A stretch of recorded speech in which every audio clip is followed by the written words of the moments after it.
કે ભેંસનું દૂધ કઈ રીતે વધારવું અને એની પ્રોસેસ શું હોય છે અને શું ખવડાવવાથી આપણે ગાયનું કે ભેંસનું દૂધ ફટાફટ વધી જાય છે અને એના એસએમએસ ને ફેટ પણ સારા આવે છે। એટલે મિત્રો ખાસ ખબર તમારે રાખવાની કે શિયાળાની સિઝનની અંદર ગાય કે અથવા ભેંસ વિયાય તો એની માવજત સારી હોવી જોઈએ અને ફેટ વધારવા માટે મિત્રો આપણે ખર્ચો વધારે કરીએ તો એના સામે ફેટ આવતો હોય તો ખર્ચામાં જ આપણું અડધું જતું રહેતું હોય। પણ તમારે મિત્રો વગર ખર્ચે કઈ રીતના ફેટ અને દૂધ વધારવું મિત્રો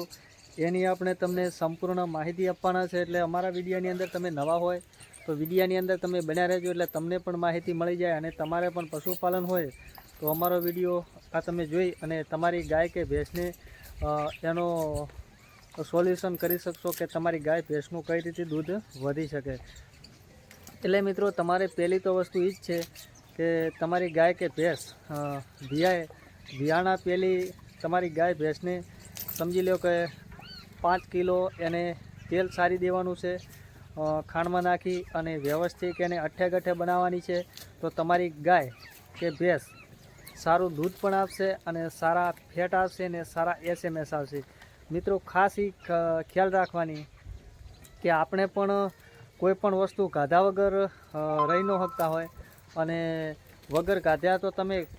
ગમે એવું તમને કામ પણ કરાવે તો તમે કામ ન કરી શકો। એટલે પશુપાલનમાં એવું જ છે કે તમે પહેલું એને જેટલું ખવડાવ્યું હોય એટલું જ પછી તમને એ આપવાની છે। અને ગાય કે ભેંસ જ્યારે એ ગાભણ થાય એને 3 થી 4 મહિના થઈ જાય એની પછી તમારે થોડું થોડું ખાંડ મૂકતું રહેવું અને ખાંડ મૂકેલું હોય તો તમારી ગાય કે ભેંસ એકદમ સારું દૂધ કાઢે છે અને એના ફેટ પણ સારા આવે છે। અને તમારે ગઈ સાલમાં 5 લીટર ભેંસનું હોય દૂધ તો તમે પહેલેથી જ એને સારવાની પ્રોસેસ ચાલુ રાખશો ને તો તમારું 1 લીટર દૂધ વધી જશે। એટલે મિત્રો ઘણા મિત્રના પ્રશ્નો એવા હોય છે કે અમારી ગાય ગયા વખતે 10 લીટર દૂધ કાઢતી હતી અને આ વખતે 7 લીટર કાઢે છે, પણ તમે કોઈ સારતા ના હોય તો પછી 7 લીટર જ કાઢે ને પછી એનાથી વધારે કાઢી જ ન શકે। એના શરીરની અંદર કોઈક હિંમત હોય તો દૂધ આગળ તમને આપી શકે સારું, ન કે આપી જ ન શકે। એટલે ખાસ ખબર એ રાખવાની હોય છે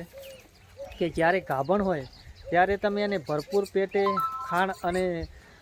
સારની વ્યવસ્થા સારી હોવી જોઈએ અને તમે પશુપાલન કરતા હોય તો તમારા સ્ટોકમાં સાર પણ હોવી જોઈએ। પછી તમે